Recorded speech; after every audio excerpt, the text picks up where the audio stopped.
Welcome back to the Compound Podcast. This is episode 210. I think I'm right, 210. The Compound Podcast presented by Connect Roasters, connectroasters.com. Go get some coffee. You want to try a new coffee? You need new coffee in your life? You want to spice things up? Connectroasters.com, 2 codes. Code COMPOUND15 for 15% off site-wide, and code COMPOUNDCLUB, 25% off your first home run club order. A shipment of coffee to your door every month. Connectroasters.com. Compound Live.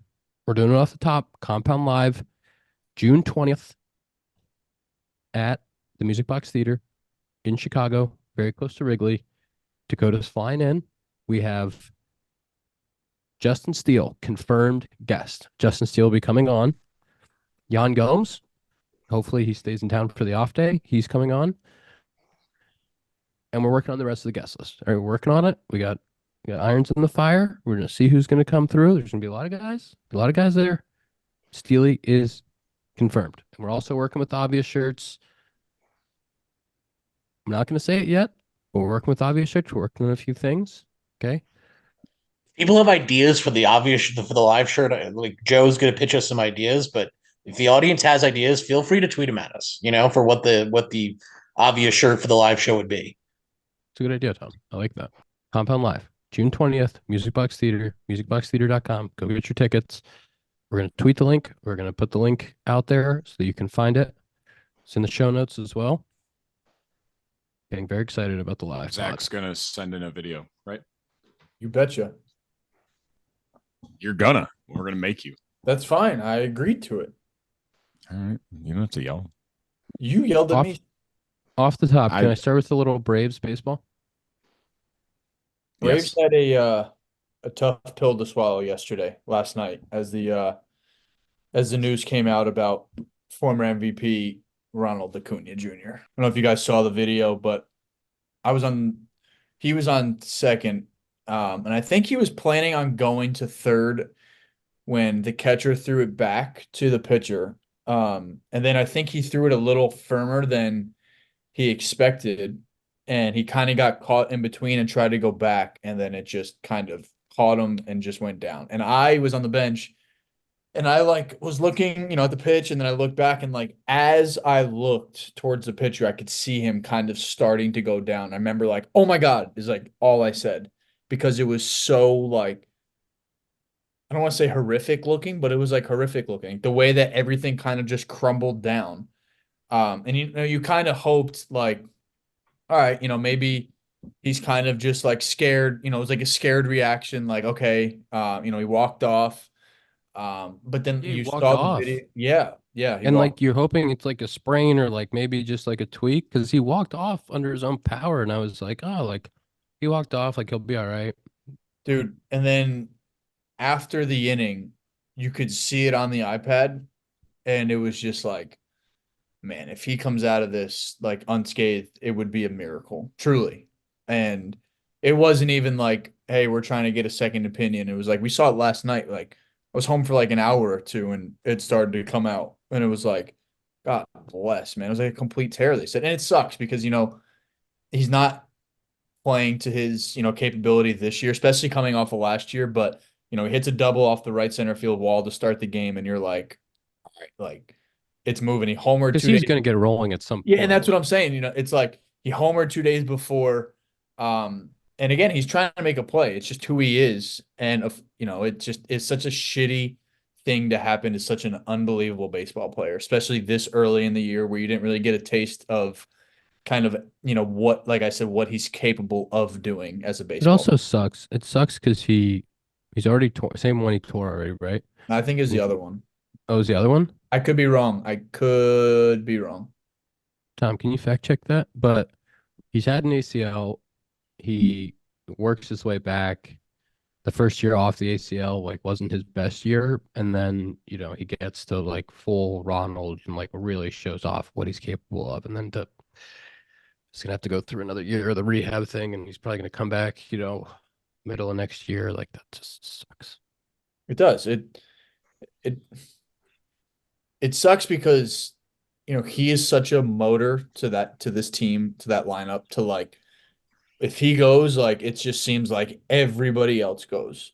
And it sucks. And it's just like you have to come to terms with it. Like, hey man, you don't have your right fielder and your leadoff hitter there every single day for the rest of the year. It's just like Who lit off today? Ozzy? Ozzy, yeah.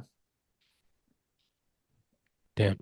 So he tore his right one in 21 and his left one. No. Um, Riley's back. Riley is back. Yeah, Riley came back today. I saw him take BP the other day in Pittsburgh. We took it in the same group, and I looked at him and I was like, "You're good. Get in there. Get in there, brother." Like, I mean, he was just launching balls, and it looked like his swing to me is so like when he's right, it's so in sync. Like everything's kind of just happening together, and to have a week or two off without swinging or touching a bat, and to look like that in BP was like, oh my God, this guy's been playing every day. And Did they ever? he's such a good baseball player. Like he's so good. Just like So good. him, being in the lineup is just like it's such a threat to another team. Did they ever put him on the IL? No, and that was interesting. Just in That's general, like, crazy. dealing with an oblique. It's not, it's and I think it was more the way that he was describing it from what I gathered, reading things like he was like, yeah, it was just like a pinch in the side. And it's like, oh, okay, you hope for it's a few days. But the way that their lineup is, they're like the way that they construct their Weird. lineup, like the way that Snip manages, it's like there's not really many pinch hitters. So it's like, I guess, you can kind of just leave them there. And I think it just kind of became to the point where it was like, all right, well, we're already, 7 to 10 days in, and it's like we can only backtrack it 3 more days. I'd like It more is. we and we're out of you.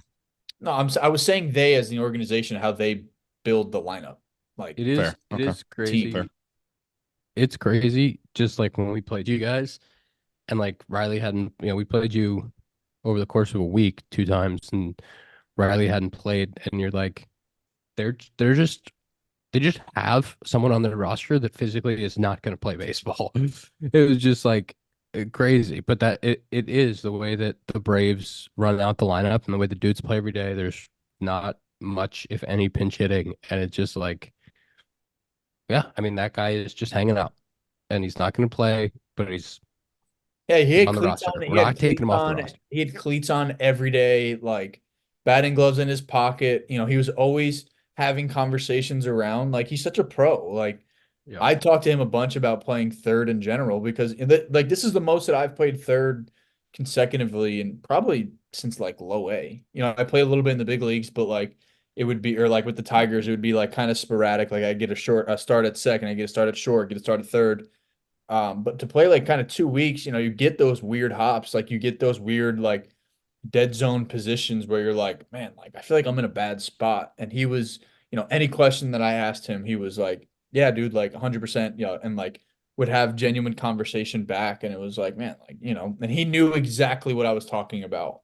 and he's really learned to play third base at the big league level. Like when he came up, they kind of had him in the outfield. They had him in the corners a little bit. They were kind of like finding a spot for him. And then finally it was like, yeah, just go play third base every day. And he's gotten very good at it. Yeah, he's Zach- really good. Zach, did you ask him if he remembers opening with the I Cubs in 18? Opening against us? I wasn't there.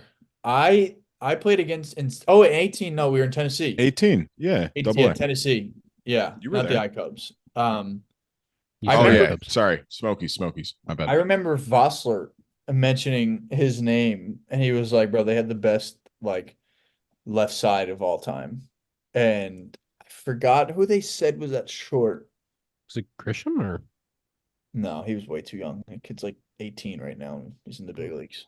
Didn't they have a big Oh, Sean Murphy was there too. Wasn't he their catcher? I don't know. I just remember Sean Murphy Austin came up Riley with at the third. He A's made a guy. play, and I remember it. And like Voss was like, "This guy is a vacuum over there," and that was the first I've heard of him. And then he was in the big leagues in 20 and signed a $1 zillion extension and Silver Slugger, I think, All Star. Like I'm good player. fact checking Ian on that. Who was their catcher? He couldn't have been. He was with the A's. They had a big prospect. Langoliers? Shea No, Langoliers? Alex Jackson, I think his name wasn't he? Alex Jackson. Yep. You're right. No. I'm wrong. I mean- You're right. I'm dumb. You guys are smart. Christian Can I- Pache was there. Can I ask you guys something else? Tuki Toussaint. Zach, you've been through this a little bit the last couple weeks. Yeah. Sunday Night Baseball. Cubbies just had Sunday Night Baseball, St. Louis. Unfortunately, got delayed. We started at 8:30. We got into Milwaukee around, and not a long flight to Milwaukee. We got into Milwaukee around 3:30. Not far from the airport to the hotel. I had to sleep at like 4 o'clock. And then we had a 3 o'clock game today in Milwaukee. Not the best scheduling. Like, even if we started on time, not the best scheduling to go like Sunday Night Baseball to a 3 o'clock game. Here's my question. Zach, you've been through the Sunday Night Baseball thing quite a bit in the last couple weeks. Is Sunday Night Baseball appointment television? Like, Sunday Night Baseball used to be appointment television. When we were kids, like Sunday Night Baseball, like you were getting fired up for it. Baseball tonight was huge. Are people like staying up on Sunday night to watch Sunday Night Baseball? I stayed up to watch you hit 2 homers. Thanks. You're also on the West Coast. Real quick on your timing thing, all the minor leaguers right now are smacking you in the face saying save it, with that being a tough overnight. But yes, continue. Zach, sorry. He was asking you the question. No, Or were you asking anyone? Just anyone to comment about Sunday Night Ian, Baseball. It's interesting. Like, I remember, eating at Sunday night, getting all my stuff together for school, before Monday starts, and having Sunday Night Baseball. And there's been, like, if you go on Twitter or TikTok, like, they'll have the throwback like Sunday Night Baseball intro, and you're like, man, that was sick. Like, I remember just like, I don't know why, like a Giant game just sits in my mind of like Sunday Night Baseball or Yankees Red Sox in summer, I don't know. I it's so interesting now. Maybe just baseball's in a different state in general. I feel like most people watch just their teams. Like, you know what I mean? Like, I don't know how many people are interested. Like, if they're not a Cubs or Cardinals fan, like, is there many, like, I feel like there's less like just general baseball fans now. Like, you more so just kind of watch like your team play. That's what, yeah. I mean, there's definitely some like exciting matchups in like September For sure. and like when things are coming down the stretch. But I guess the question is, if they got rid of Sunday Night Baseball, did every team play a day game on Sunday and got away? Like, would anybody be like upset? I think there should be like, Yeah. I think that there should be a night game on Sunday night just to have on, even if I understand it's tough as a player, like like what you said, you just went through. We did it last week where, they didn't want to cancel a game on Sunday night, so they made a doubleheader on Monday into a travel day with no off day. Like, that's hard, and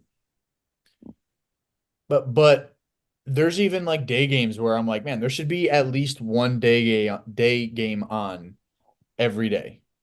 I agree. That's the cool thing about like the Cubs on Friday. Like, Right. Like, we're you the can turn on only- the game.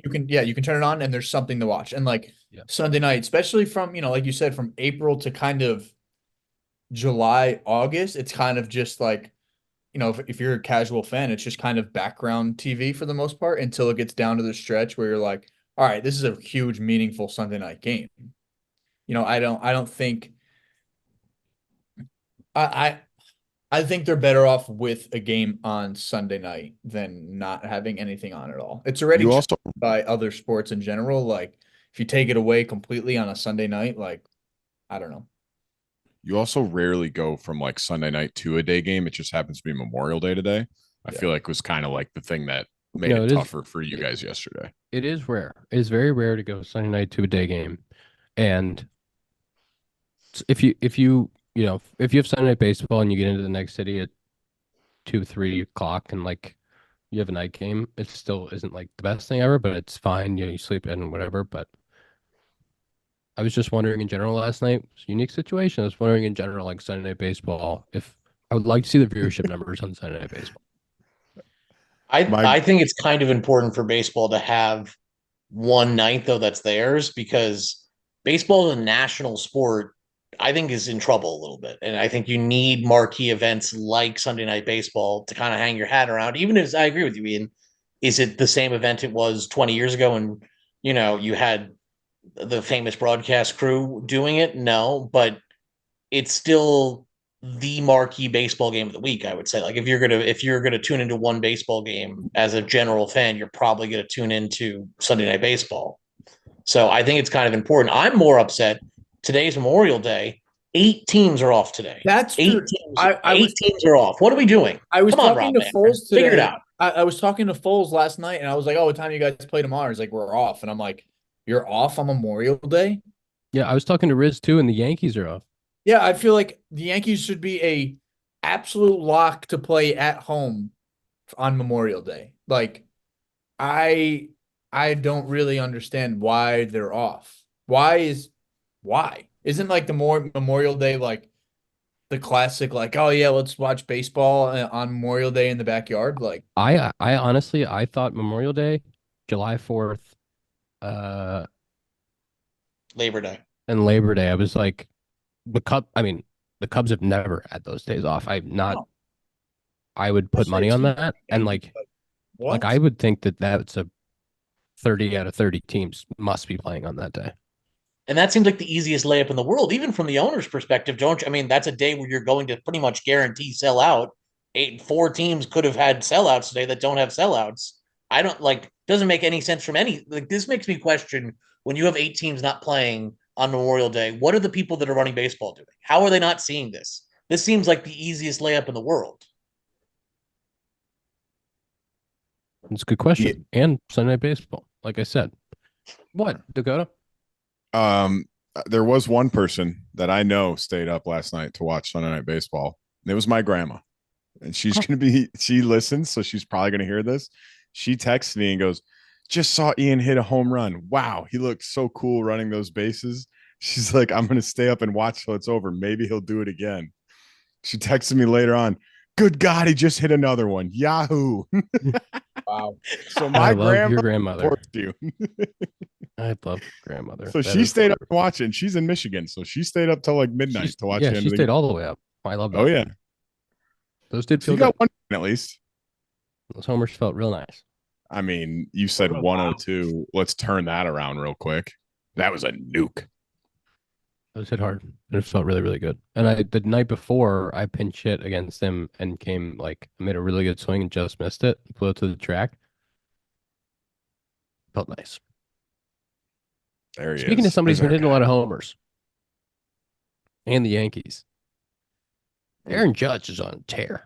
Bro. We'll talk about Aaron Judge for a second. Aaron Judge started the season looking a little rough. Yankees fans maybe not happy. Juan Soto is my favorite player, and Aaron Judge stinks. Aaron Judge has been absolutely destroying baseballs. It's ridiculous. Tom, do you have some stats for us about Aaron Judge's recent tear? He's got like a 1.3 plus, like he's got a 1,300 OPS over his last like month, and he just hits a homer every night. That you took my one stat. He's got like a 1.3 in the last month. I mean, as you said, a player as good as him, he had a really bad start to the season. You knew that at some point that was not gonna, that the law of averages. This is the other side of that now. You're bad for a month. You're going to be incredible for a month. He's one of the most incredible players to have the pleasure to watch every single day. He just shows up and does his job. It's having him and Soto in the same lineup feels like a video game. It really does feel like we're in like year 4 of like an MLB The Show save. Where you're like, yeah, I got Soto and Judge and Garrett Cole. It's like doesn't feel real. Now it'd be nice if we could turn that into winning, and winning a championship, but we'll see if that happens. I thought you were going to say winning in general, and I was like, Tom, don't make me read their records. And I was going to go and check on. I saw both your faces, which is then why I clarified my point. Yankees are just for everyone listening at home. The Yankees are 37-18.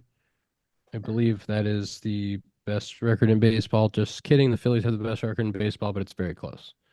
At what point do you think, if ever, like guys like Aaron Judge like panic in a season? Like I'm thinking right now, like Corbin Carroll is hitting 190 and like he's a very good hitter. Like guys like that, like Judge struggling to start the year. Like, do you think they ever get to a point where they're like, man, this isn't good? Like what's going? Like they're like panicking. I think Judge has been doing it for so long that like he knows he's getting out of it. Like I'm sure there's some But frustration in Or terms like like Olsen I think it's was for hitting like, everybody. Like yeah. no, there's because frustration, internal panic for every single person, and like he operates at a higher level. Like he expects to be at a higher level, but like it's cool yeah, too because you can see like if you look at Judge's swings from early in the year compared to now, like there's been a lot of change. And so it's not like he's just doing the same thing every single day. And Yeah. like Dakota, you That's mentioned Olsen, like mhm. I see him every day, going through different things, going through video. Like it's not like they're just sitting there like, it's gonna change. That's I that don't think yeah. anybody really in their right mind would be like, I'm sure they're not to the panic level that 5'9's on, but I mean, I think they're they're like, all right, what's going on? What do I have to do to change it? Like, I know it's gonna flip at some point. They're probably a little bit more positive, but they're like, all right, like, what's the difference between then and now? Like, it's got to be this much, and then when it is, like, I'm gonna take off. I That's think what that's also more so what I was asking was like you answered, Zach, of like, do they make swing changes or are they like, I'm gonna figure this out, like I just need to swing at better pitches? I think no, it's both. You kind of look at what you're struggling with. Sorry, Ian. It's like, all right, well, am I swinging at good pitches? Am I Mhm. missing those pitches, or am I just swinging at everything, including the rosin bag? Like that's Yeah. easier. That's easier to detect than like, all right, they're throwing me pitches that I should be hitting. Like, why am I not hitting them?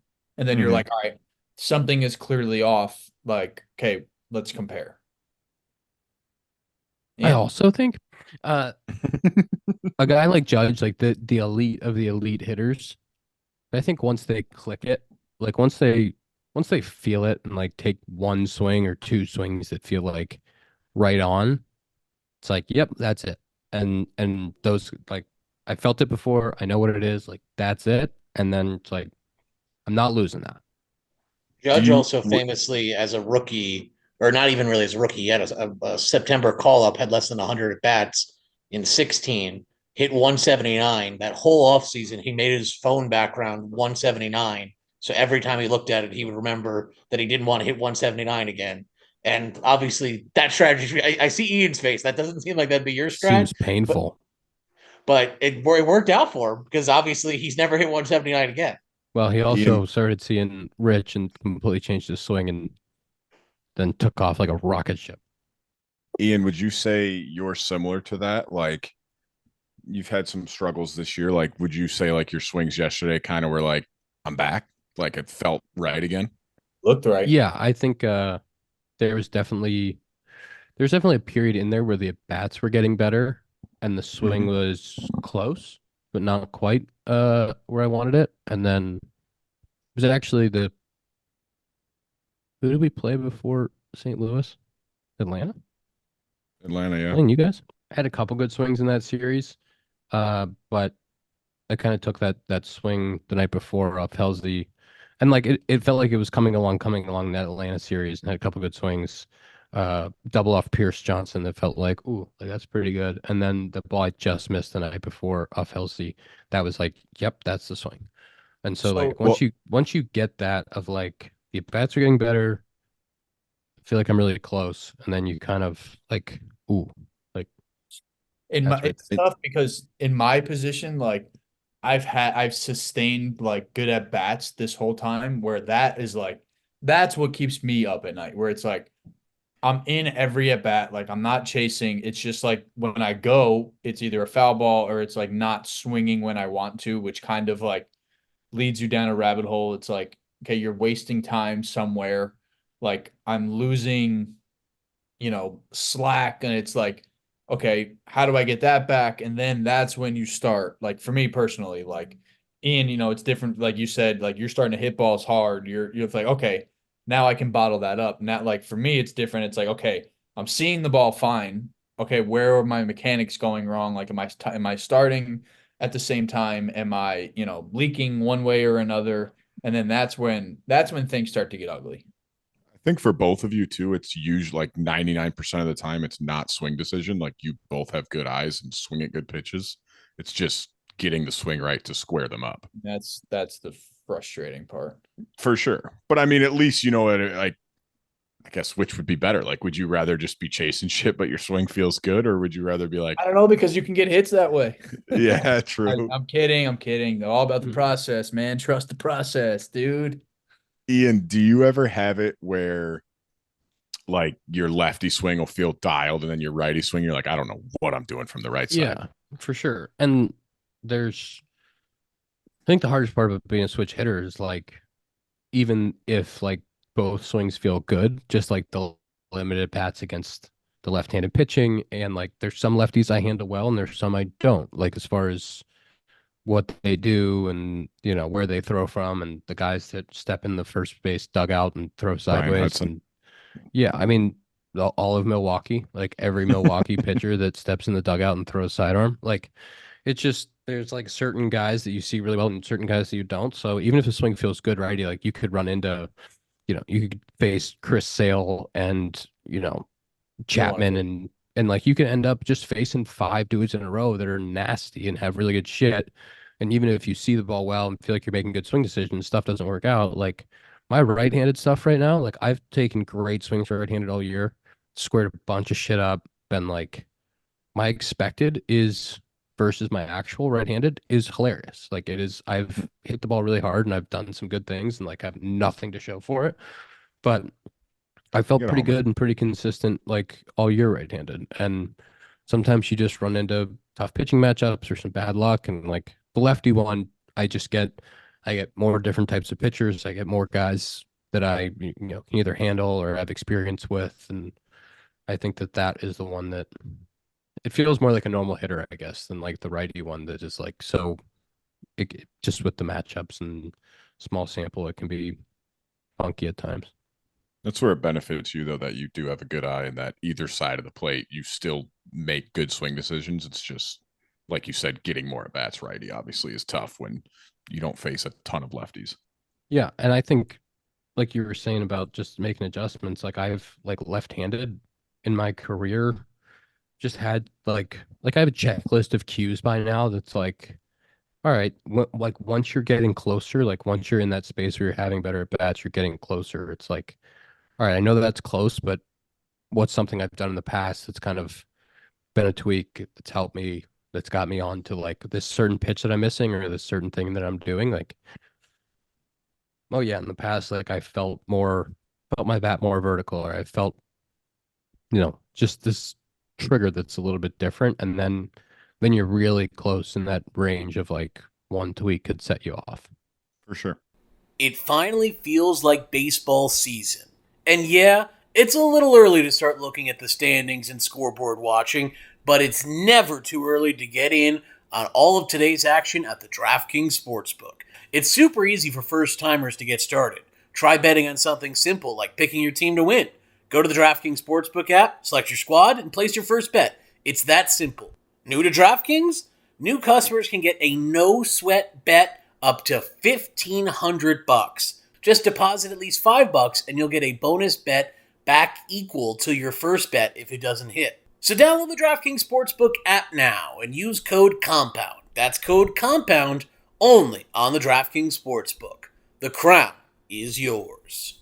Gambling problem? Call 1-800-GAMBLER. Or in West Virginia, visit 1-800-GAMBLER.net. In New York, call 877-8-HOPENY or text HOPENY 467-369. In Connecticut, help is available for problem gambling. Call 888-789-7777 or visit ccpg.org. Please play responsibly. On behalf of Boot Hill Casino and Resort in Kansas, 21 and over. Age varies by jurisdiction. Void in Ontario. One no-sweat bet per new customer. Issued as one bonus bet based on amount of initial losing bet. Bonus bets expire 168 hours after issuance. See dkng.co/baseball for eligibility, wagering, and deposit restrictions, terms, and responsible gaming resources. One more hitter that is, I'm going to put this guy up for most underrated. I know who you're going to say. Hitter in baseball. Jose Ramirez. Oh, I wasn't going to go him, but who are you going to say? Who are you going to say? I thought you were going to fluff up Goldschmidt after yesterday. No, I mean, goalies get hot. I After didn't his last, like 10. I like Paul. Paul and I had a nice conversation on first base yesterday. I don't like that Paul got hot against the Cubbies. Don't like it. No, thank you. Paul's going to get hot, and he's going to be just fine. But let me talk about Jose Ramirez, who is leading the league right now in RBIs with 54. Second on that list is 47 with Bohm and your friend Marcel. Jose Ramirez has 54 RBIs. He's got an 855 OPS. He just does it every year. He is the most underrated player in baseball year after year. Dude, it's unbelievable. And he played 156 games last year, 157 the year before, 600 at bats every year. Guy hits 20 to 30 pumps. He drove in 126 runs in 2022. That guy is such a good player. He's stolen 20 bases almost every year of his career since 2016, 22, 17, 34, 24, 2020 doesn't count, 27, 20, 28. I mean, he's just like, he produces. He is a good, like, Good. superstar caliber base. I mean, he's underrated. When was the last time you've played at Cleveland? 22. They love that man there. I And mean, yeah, you sign that extension there and you just hang out. I mean, what a guy. every time he gets a hit, and it seems like it's always in a big spot too, and they play the Jose chant, it's so loud there that he's such a perfect guy for that team. I think third base is a crowded position. There's a lot of very good third basemen in the league. Obviously Nolan and Machado, and then you keep going with Riley and Bregman, and there's a bunch of dudes at that position who have been really good. Jose Ramirez is constantly overlooked and might be right at the top of that. Like, he is right at the top of that conversation. It should be. Should be, exactly. Anything to add on Jose Ramirez, Tom or Dakota? Anything on Jose? Say something nice. You were waiting for me to say something. I was say like, something nice about him. He's a good Say player. something nice I don't watch him very much, but yeah, he's a very good player, very underrated. Thanks. You just like showing switch hitters love. I mean, if I can, He I has will. the same swing both sides too. Same swing both sides. Yeah, that's what I was. And he my similar spray too. He hits the ball pull side in the air, both sides of the plate. He's so good at hitting the ball pull side. My other note was going to be a weird one. What's that? He's got really chubby cheeks. He's got a baby face. What? Very good changeup. He's a really high pitched voice. He's a really high pitched voice. What's up, Bobby? It's even better. He would, when we would play him in Chicago, because we had that stretch we played him in 2018 and then 2020, 2021.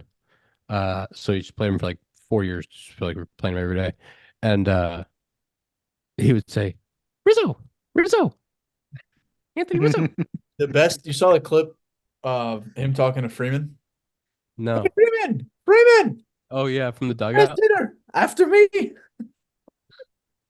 I've heard those clips before, and I thought it was like a fake voice he was doing. I didn't know that's what he actually sounded like, to be honest. Oh yeah, that's hilarious. You know what he doesn't do, but he could? Where Bruce Bolt. Bruce Bolt. Bruce Bolt. Maybe he does. BruceBolt.us. Ooh. The batting gloves Zack Short wears. Yep. Go ahead. Just to add into the Bruce Bolt, your Bruce Bolts today were sick. I don't know if I don't know why I noticed it today, but I was watching and I was like, those are nasty. Yeah. Well, yeah, they're coming. I don't want to tease too much, but they're coming. BruceBolt.us. The batting gloves that Zack Short wears on the field. My pairs, I got a white with baby blue, I got a baby blue, maybe a new one coming. And you can get game hats, you can get pants. They got all kinds of different pants. If you're starting summer ball up, go to BruceBolt.us for all of your baseball gear. Were the ones today new? Maybe. I was gonna say I didn't think I'd seen him before. I was like, those look sick. We should talk really quick. The Cubs played the Brewers today, and it was Counsell's first game back in Milwaukee. not a lot of love in Milwaukee for the guy that played there and managed them for a long time and had a lot of success. Can I be honest? Yeah. I wouldn't give him a lot of love either if I was a Brewers fan. I mean, he's the manager and literally just left and said, I'd rather go coach the Cubs. His contract was up. His contract was up, and you're telling me they weren't going to re-sign him? Not for that money. That number. But I'm just, yeah, fair. But I'm just saying, like, I don't think I'd have a lot of love for him if I was a diehard Brewers fan. I don't think they come to you with a blank check like that. You signing it? What color ink you signing it with? My point is, if Joe Torre, very different people, I get it. But like, if Joe Torre went and coached the Red Sox, do you think he's coming back and getting applause from the Yankees fans? Not a chance. You mean Joe Torre, the highest? I said it's very different of the time. I mean, Joe Torre they were clipping him off. He was getting paid more than any other manager year in and year out.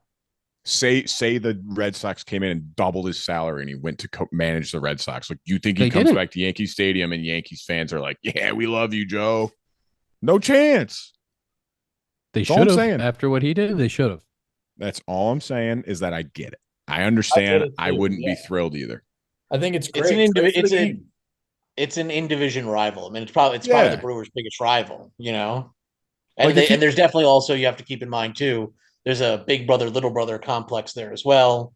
100%. You know, Wrigley, what Cubs fans call, you know, American Family Field, Wrigley North. There's a lot of, you know, there's the Cubs fans have definitely aggravated some of the tensions on the Brewers side. So to steal their manager, I'm sure didn't help matters. Like, if he goes and manages like the Giants or something, it's like, whatever, like, who cares? Like, it's not as big of a deal.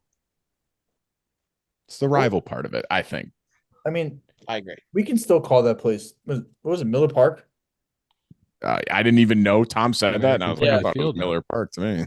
Yeah, that's Miller Park.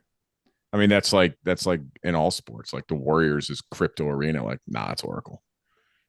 No, I think the Lakers is technically Crypto. Lakers? Yeah. Oh, they're at Chase Center or whatever. Yeah, even I don't even know. I don't even know the new name. Right. Yeah, that's like the Giant. What's the name? What do you guys call the Giant Stadium? Because like that's had like 50 names, like the San Francisco Giants. It's Oracle, right?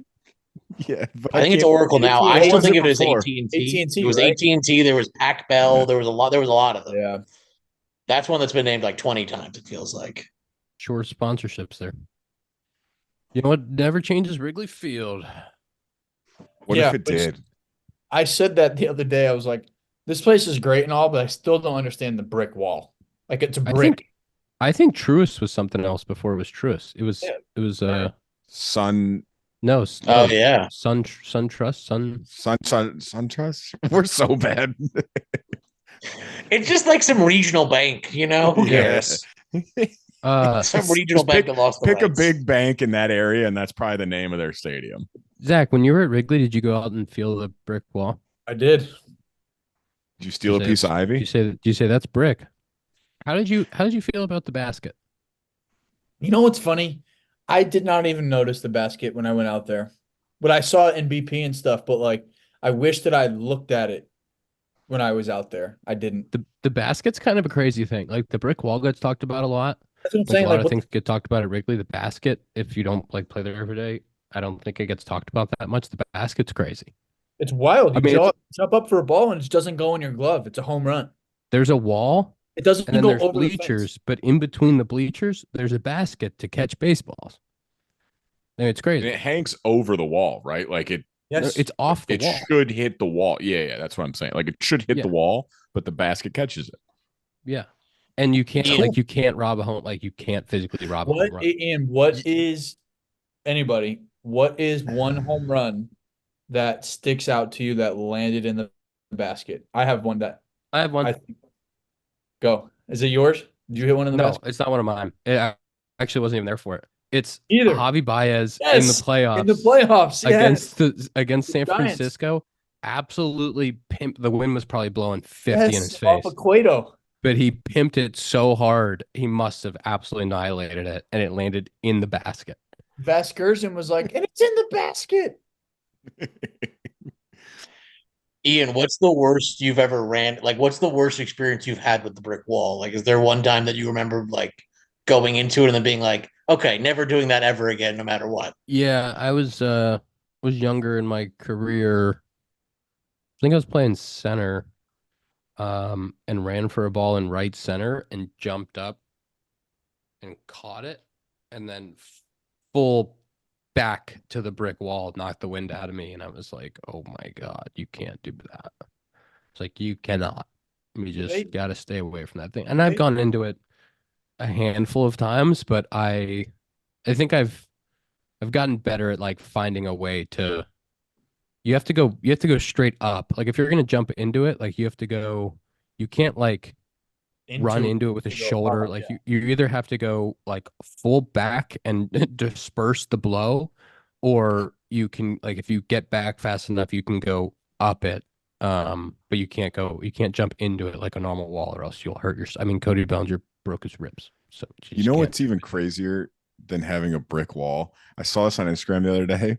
Is when Houston had the fucking hill in center field, and it literally had like a pole in the hill. Bring it back. Bring back the Tal's flagpole Hill. Tal's Hill was in play. It's so cool. Is there a catch that you guys can think of from that one? I can't remember who it was. Didn't Edmonds make like a famous catch running back there? Yeah, that was the one I first. That's who I think of. Yeah. Like that's I love Townsend. That's what I mean. That's one of those things that kind of like, I know they had to like shorten the fence because it was like 435 to center, but like that was kind of cool. Like it just made it unique and it was kind of cool. Every other sport. Albuquerque used to have. Does Albuquerque still have theirs? Let me check. What were you going to say, Zach? Albuquerque used to have one. So. I had two things, but one, the main thing. Ian, do they, as an outfielder there, do they prep you guys and like do you go over like how to play the wall or no? No, it's more. I think it's, at least in my experience, it's more players because the coaches haven't played with it. You know, like I, as a player, like when we signed Belly or when we signed Saya or like when PCA came up, like I make it a point with those guys to like talk to them about the different things. And I've played all three outfield positions there now, so like to talk to them about like even when Saya was playing right, just talk to him about like the way that the fence juts out in right center and how right field is sneaky 355 down the line. Like Wrigley has, and I don't know Camden, like what it is down the line now, but Wrigley is second or third in both corners. Might be first and right or second and right next to Coors Field, but the corners in Wrigley are top three deepest of any park. Because it's like it doesn't make sense, but like it's deep out there. How about I mean they like the shortest and like the right left center though? Probably left center gap is the shortest. How about the lines that like once you get past the bases, there is no foul ground. No. Negative. The wall's right there. And they didn't used to have padding on those. That used to be just brick. And like then you're playing the brick wall, like when there's no ivy early in the year, how it comes off there, when the ivy shows up, not to go into the ivy to pick up a ball because it's a ground rule double. Then you have the basket, then you have the wind and the sun. So like just talking to guys about all that different stuff and the way things are going to play. Like sounds like Jay did that. Player safety.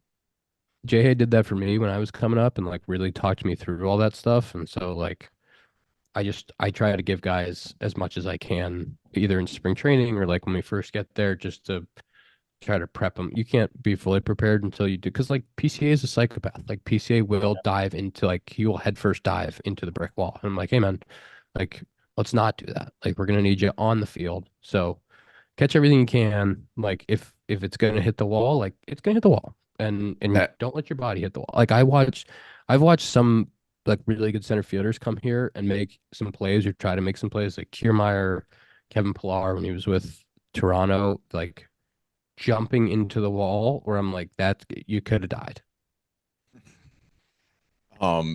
Saying PCA reminded me of something. Albuquerque does have the hill still, and it is massive. It's like all of center field is a hill. Yeah. Kind of sick. Yeah. Sad I didn't play there now. But did you see the PCA at bat the other night? I did. Electric PCA, I'm sure most of our listeners saw this because it was all over Twitter, but I don't know what happened, but it looked like the guy tried to throw at Pete first two times in the at bat in like the fourth or the fifth, and then he hit a 2-0 homer kind of a nasty like bat flip, bat spike. It was sick. I looked up like the stats. I was like, oh, maybe he hit a homer earlier in the game and he pimped it or something. So like they threw at him. I couldn't figure out why. But yeah, first pitch like behind his knees, second pitch like at his head, like ducked under it. He I looks at believe the he ump, had like, hit a couple homers that series, so it's possible maybe it was delayed just from the day before the other games. But yeah, I mean yeah. they threw at him intentionally twice, missed. He hit an absolute moonshot and then almost like finger rolled the bat. It was like a finger roll spike. It was sick. I don't know whatever it was, but he was electric. He's electric. My favorite part was after the second when he like looks at the ump, he's like, nothing. Like, we're gonna do nothing about this. And then Marty Peavy, the goat, like he comes out and it's like he's getting tossed. Peavy comes out and just lights up the ump. He got Basically, tossed like, how 2-0. does this happen? Yeah. It was two. Well, no, Peavy did because he threw behind him twice in a row. Peavy comes out and he's like, how the fuck is there not warnings? At least warnings. Like, you didn't, I get you're not going to throw him out, but like, you got to warn him. You can't throw two at a guy. So Peeve gets thrown out, and the next pitch he hits a homer. Yeah. That's unbelievable. You got to watch the video because it's classic Peavy getting tossed. It's so good. And Peavy, Well, you could tell. I've never seen PV, but you could tell the second he went out there that he was there to get thrown out because he was saying his piece and then was continuing on. You're like, I'm standing here until you eject me from this game. Yeah. I don't care what words I have to say. I'll run through all of them. Eventually, I'm going to hit the one that's going to get you to throw me out of this game.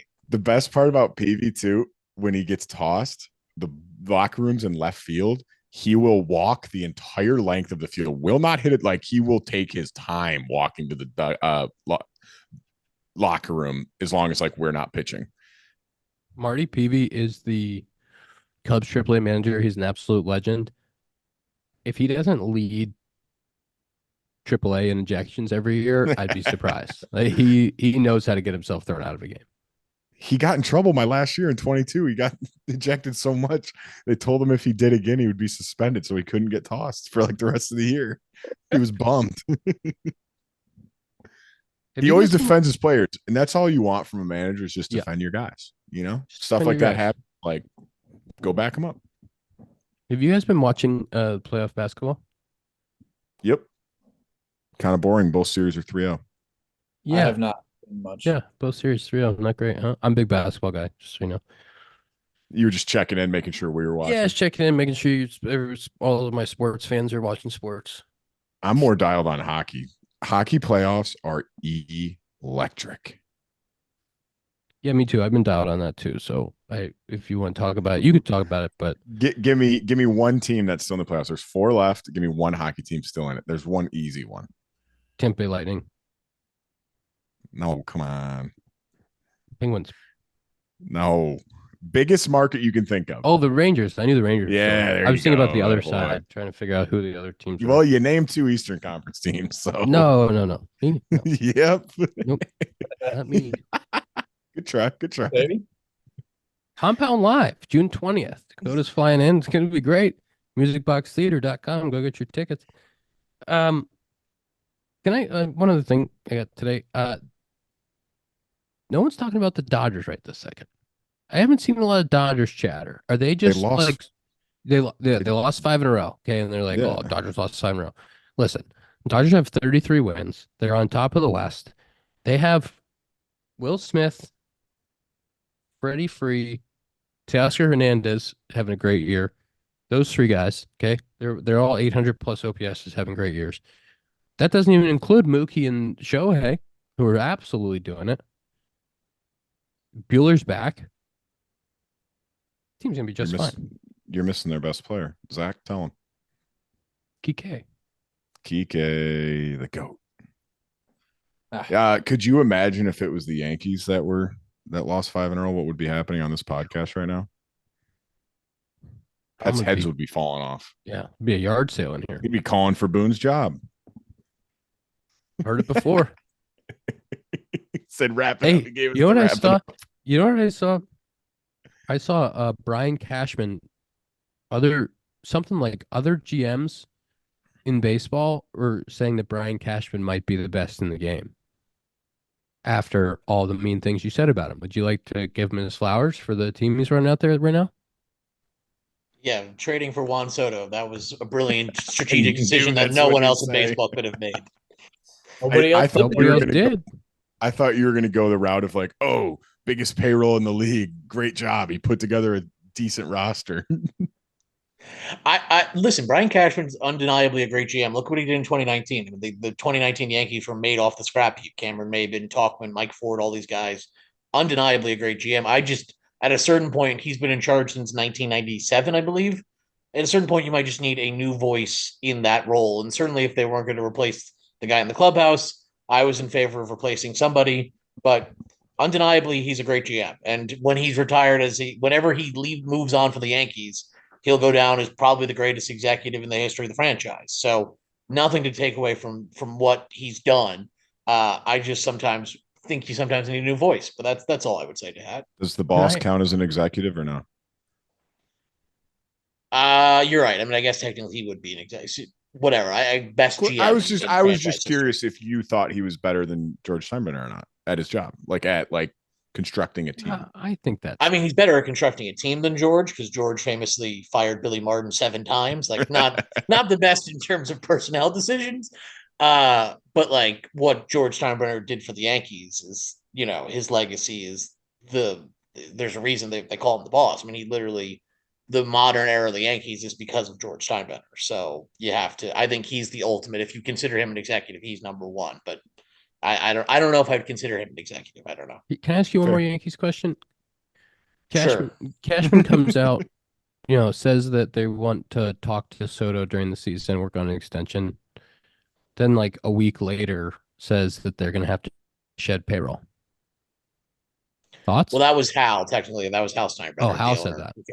Yes. So Cashman said, who said it? Cashman or Hal, that they were going to try to talk to him during the season? Believe that was Cashman. I'm not 100% sure, but I know for sure Hal said Cashman was like, yeah, we'd like to just basically have a blank check and have Soto sign it. And then Hal came out and was like, we're going to have to cut payroll.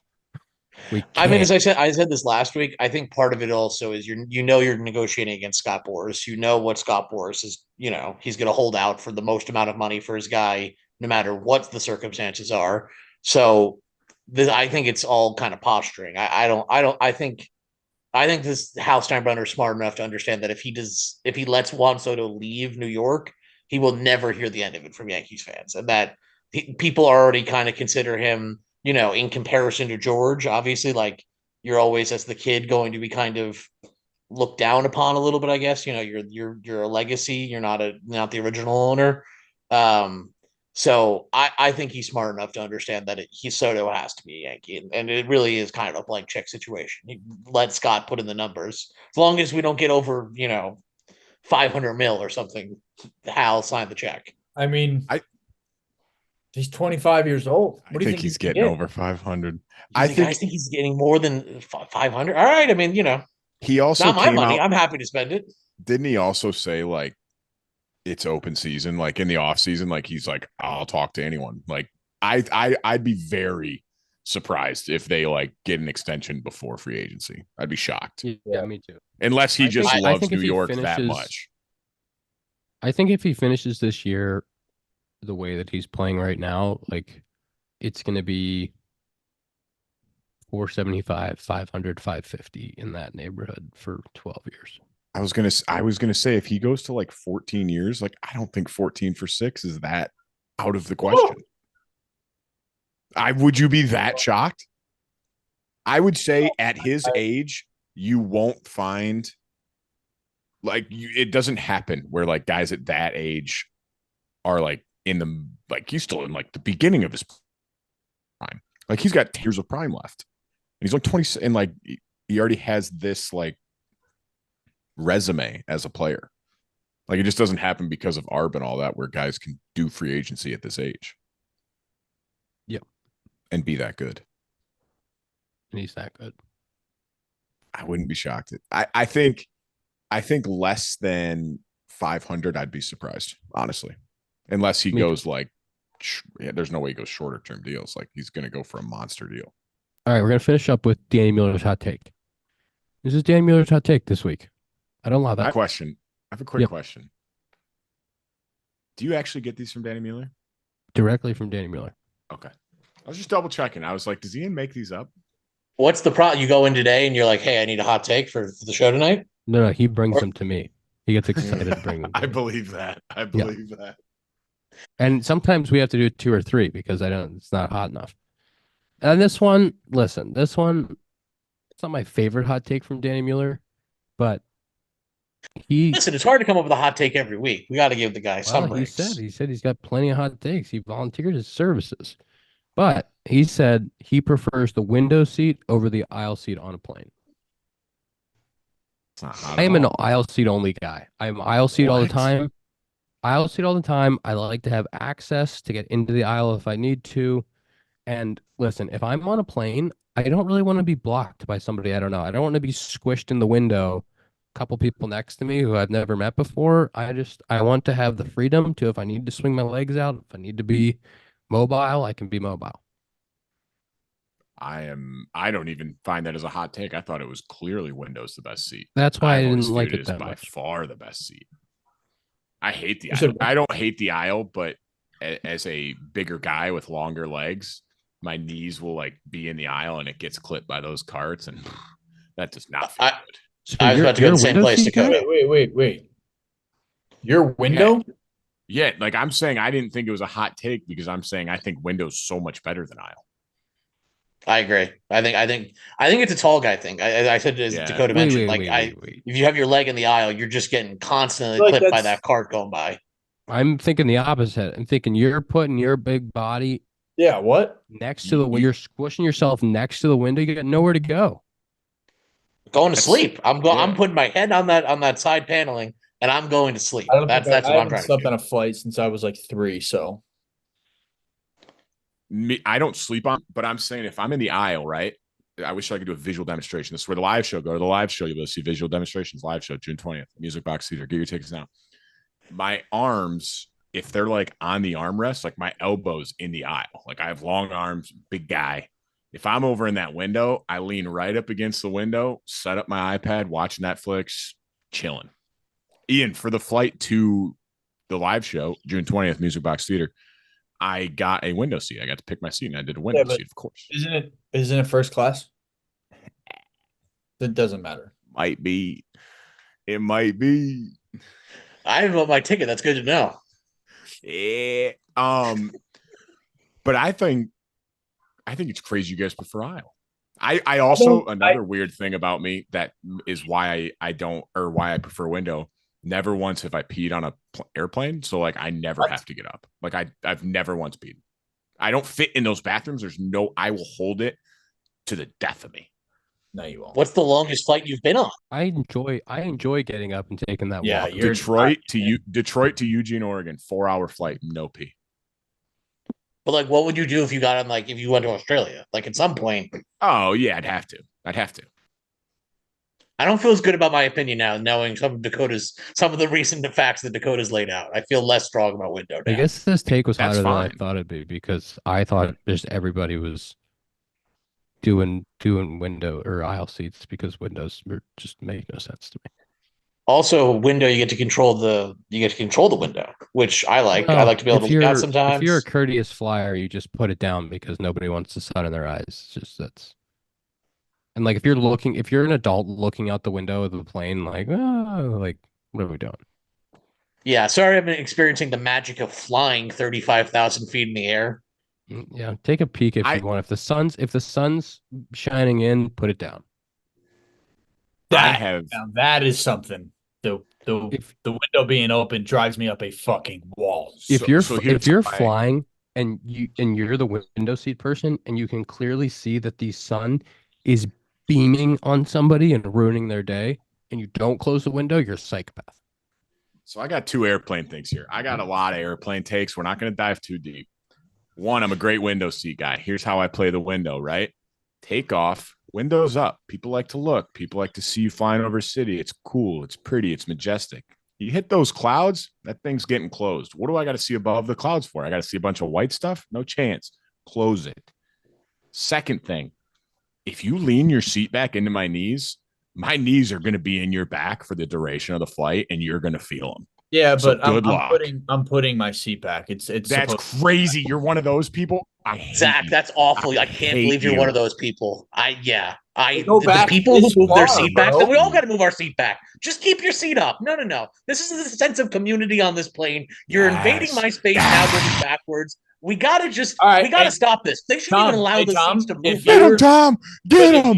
If you're on the window, Tom, and you have to pee, sorry about it. I'm not moving. Why? Because you couldn't move back 3 inches into my knees? I'm not moving. That doesn't even make sense. This is a community thing. Once you sit down, you're sitting down in the inside. No, the community would be getting up so I don't soil myself in my Community seat. What are my other options? Down, you're down. Okay, then I'll just, I'll piss and we'll just see how that goes for you. You want to sit next to me after I piss? That's your underwear. You're right next to me. I do stand by that where I get like, it bothers me the entire flight. Like I get nothing but angry when the person in front of me leans their seat back. It like drives me up a wall. It goes back this far. Do you realize how little room I have on an airplane? You don't, and I'm in the nicest way. Like you don't get your own plane. You're 8 inches short. Like you don't know what it's like to travel. I understand, but I will never lean my seat back on a plane. I just think sitting inside when you're 6'7" is insane. What do you want me to do? Oh, if I'm in the aisle, it's not any better. I'm getting my knees smoked by the cart. You can put your knees in the aisle. Twice on a flight. No, they're getting the trash. There's so many times they're up and down those aisles. People are walking they to don't go take pee. the cart to get trash. Yes, they do. They have the trash bags on the cart usually. No, they just walk with. You're trash flying bag. MLB flights. You don't know what it's like for us out here in the fucking boonies. Yeah, you don't right. get it. I haven't been sent down 17 times this year where I fly regular commercial. I don't sent down 0 times this year for the record. You've been traded a bunch of times, but I'm sure they're putting you on nice flights. Flown home. I don't hate aisle seats. I just prefer window. This got out of hand. Danny Mueller. This got out of hand. Let's do the Sloan screen time. Sloan's world-leading manufacturer of commercial plumbing systems. They're at the forefront of the green building movement and provide smart, sustainable, and hygienic restroom solutions, including water-efficient products. That was all from memory. Provide smart, sustainable, and hygienic restroom solutions that manufacturing water-efficient products, including flush meters, faucets, sink systems, soap dispensers, and fixtures for commercial, industrial, and institutional markets worldwide. To learn more, visit sloan.com. Oh, man. Fucked myself last night on the flight. I fucked myself this morning. What a day from the kid. I'm at 449.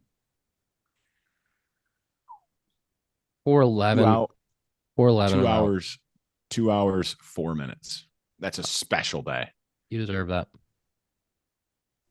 It's only 6:50. It's only 6:15. 4 hours, 52 minutes. Sub 5s all around though. It's pretty good. We'll say we are recording earlier than we normally do. So there's a couple hours that I think people usually get between now and, although I guess they're usually playing. It's really you and me. For me, I get a good chunk these next couple hours because I just get home from work and I basically just sit on my phone for like an hour. So yeah, it's fair. It's a fair point.